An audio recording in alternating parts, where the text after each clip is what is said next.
Sabi ni Nani, please don't be fooled by Robin. Lots of doubts are going over my head about this man. Ano bang reservations mo kay Robin, Anani?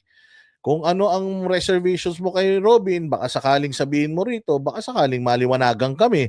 Kung ano yung mga doubts mo kay Robin Padilla, kilala mo ba siya? Na-meet mo na ba siya? Nakita mo na ba siyang magtrabaho? Nakausap mo na ba siya in person? Narinig mo na ba in person how passionate Robin Padilla is? Naano niyo na ba? I-ano mo, ilagay mo dito, Nani, kung ano yung reservations mo kay Robin Padilla. Kasi ako, si Robin, nakausap ko na siya. Si Robin, natanong ko na siya sa maraming mga bagay-bagay. At si Senator Robin, ako naniniwala ako sa sarili ko na talagang may puso yan para sa mamamayang Pilipino at wala yan ibang gustong gawin kundi magserbisyo sa bayan at magbigay ng magandang buhay sa mga Pilipino. Kaya ang tanong ko, ano ang tingin ninyong mali ni Robin? 'Di ba? Huwag niyong laitin si Robin, yes. Kaisa-isa si Robin Padilla na pumapalag sa gobyerno natin sa paraan na napakaayos.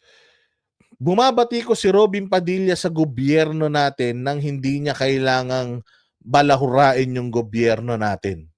Kaya nga hindi siya tinitira ng gobyerno natin kasi nga very gentleman si Robin Padilla kapag very siya yung respectful. Every time na meron siyang gustong iparating sa taong bayan, very respectful po si Robin Padilla na inaano yan, na kine-question ang Congress, ang pamunuan ng Senado, ang Malacanang. Oo, napakatino, napakaayos. Tingnan nyo, paano magsalita yung mga congressman. Paano magbigay ang mga congressman ng mga statement nila tungkol sa mga kalaban nila sa gobyerno. Si Robin Padilla, kahit na bastos-bastusin mo, kahit na anong sabihin mo, pumalagbayan sa inyo, hindi. Kahit nga hindi niya na kailangan mag-sorry, nag-a-apologize yan. And gentleman yan si Robin Padilla.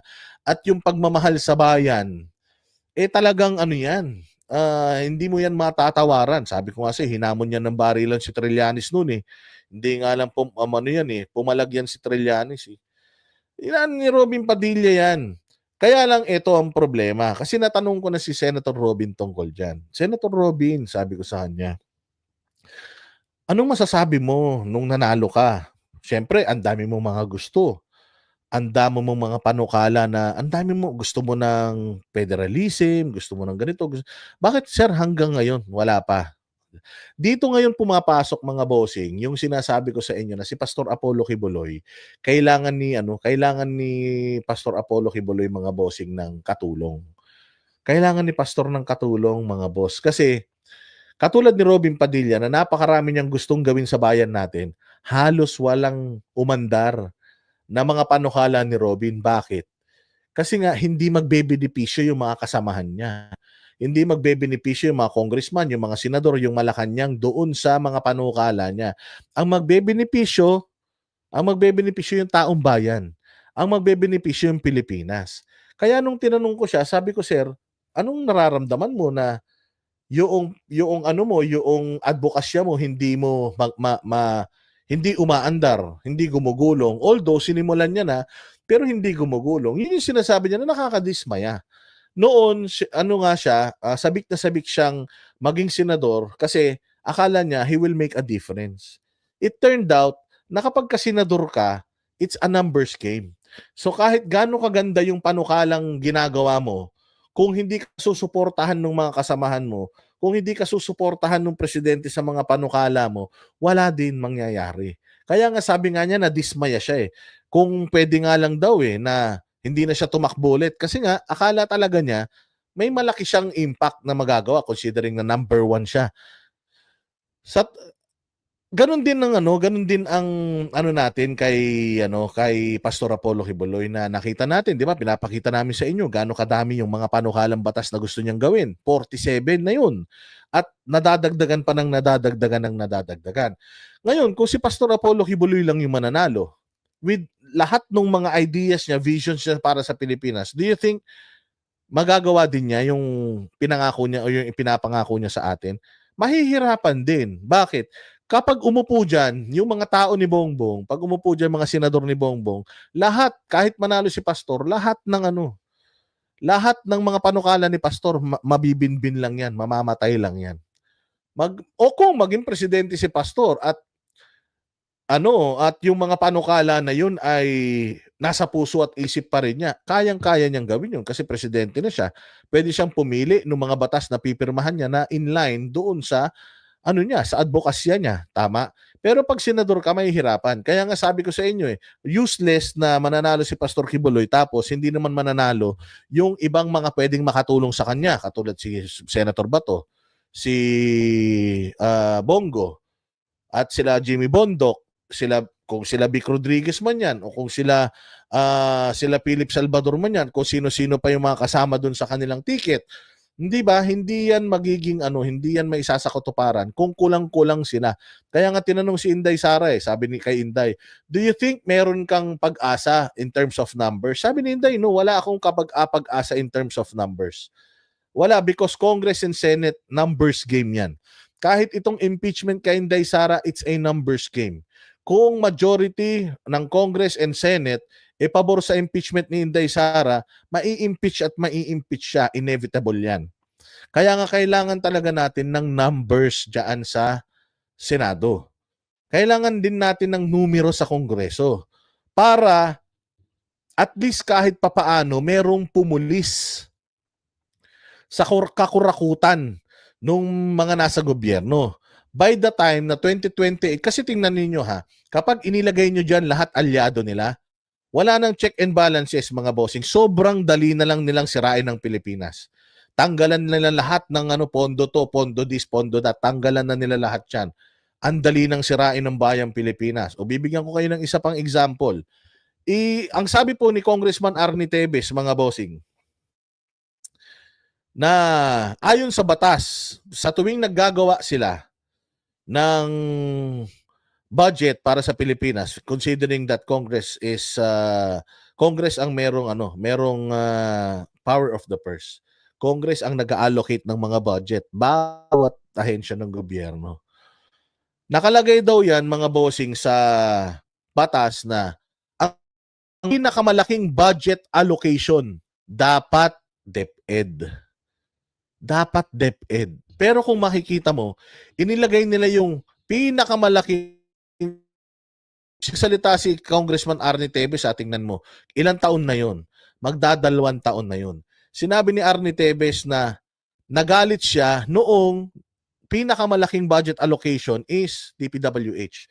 2024 budget allocation yun Pinakamalaki DPWH. Kalokohan yun. Labag sa batas yun. Kasi nga, ang dapat pinakamalaki, sektor ng edukasyon. Bakit napunta sa DPWH yung pinakamalaki? 2025 budget, ano na naman ang may pinakamataas? DPWH na naman. Alam niyo kung bakit mataas ang DPWH, mga bossing? Kasi nga, karamihan sa mga congressman natin, mga kontraktor. Kontratista, mga bossing. At ang kontrata ng mga yan, mga kalsada sa mga distrito nila. Kontrata sa distrito nila, kontrata sa ganitong lugar, kalsada sa ganitong lugar. Kaya kung makikita nyo, minsan ayos pa yung kalsada, binubutas na naman nila. Kasi nga gusto nilang kumita doon sa kontrata, kaya nilagay nila yung malaking pera sa DPWH. Kuha ninyo, na dapat naman talaga, tinan mo itong putang ina Makabayan Black itong Makabayan Black, galit na galit kay Inday Sara. Ang daw natin, ang education system daw natin bumagsak sa pamumuno ni Inday. Pero ang Malacanang ngayon, 10 ng mga congressman, sila mismo, sila Franz Castro, pumayag sila na tapyasan yung budget ng DepEd. Ano ba talaga? Gusto nyo na tumaas yung kalidad ng edukasyon sa Pilipinas o bumaba? Kasi ba't nyo binawasan yung budget? At saka bakit mas mataas yung budget ng DPWH? Putang ina, pumunta kayo sa mga lugar dyan, bako-bako yung mga kalsada. Pumunta ka sa EDSA, puta mahihilo ka. Bukol-bukol yung EDSA. Pumunta ka sa mga ibang mga lugar, ibang mga distrito, butas-butas yung mga kalsada. Tapos ang budget mo, pinakamalaki DPWH. Noong nakaraan, DPWH yung pinakamalaki. Nakikita niyo ba na may magandang mga highway tayo. May magaganda tayong mga tulay na nagawa. Wala naman. Hindi ba? So yun yung sinasabi natin na ang isang kaya lumulusot yung ganyan dahil sa dami numero nila. Dahil wala ng check and balances. Di ba? Wala pang kalsado iba, sabi ni Cholo Choli. Di ba? Yun lang yan, numbers game yan. Kaya lumulusot lahat ng gusto nilang korupsyon ngayon kasi mas maraming kurakot ngayon. Kokonti lang yung mga talagang nagmamahal sa Pilipinas. Yun ang pinakamalaking problemang kinakaharap ng bayan natin ngayon. Now, kaya ko sinasabi sa inyo yan para from Congress lang, dyan sa mga distrito ninyo, dapat ang hinahalal nyo na yung walang mga construction firm, walang mga iskandalo, walang mga kinakapalooban ng mga kaso ng mga korupsyon. Dapat ganun. Kasi kapag naglagay kayo ng isang congressman dyan na tirador, tingnan nyo kung ganong kapangyarihan ng Congress ngayon. Tingnan mo yung mga mayayabang na mga party list representative na to, wala namang mga ambag talaga sa bayan yan. Di ba? Hindi naman talaga ibinoto ng bayan yung mga yan dahil alam nyo advokasya nila.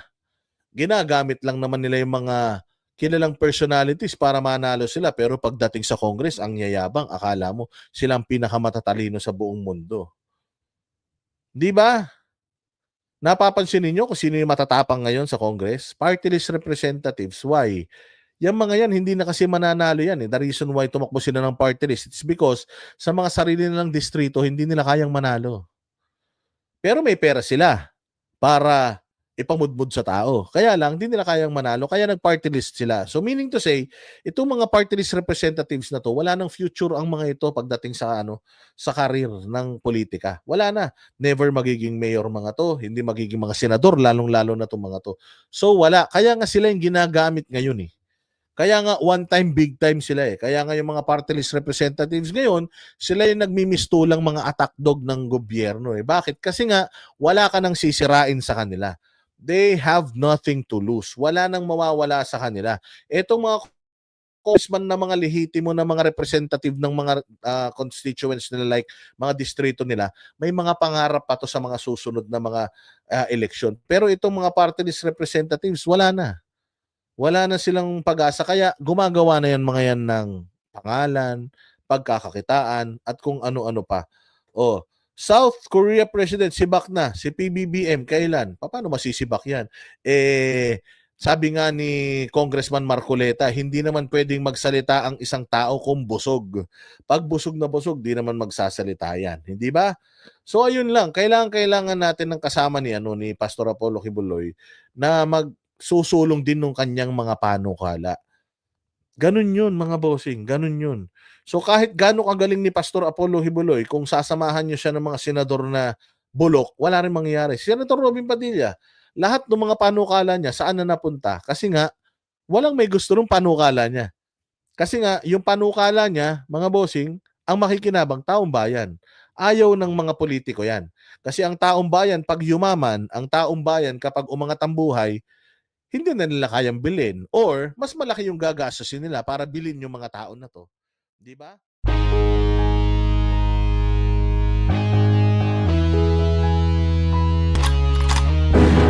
Yan ang Banateros, walang inuurungan. Pag tama palakpakan, pag mali ay babanatan. Yan ang Banateros, boses ng ordinaryong Pilipino. Banateros ay walang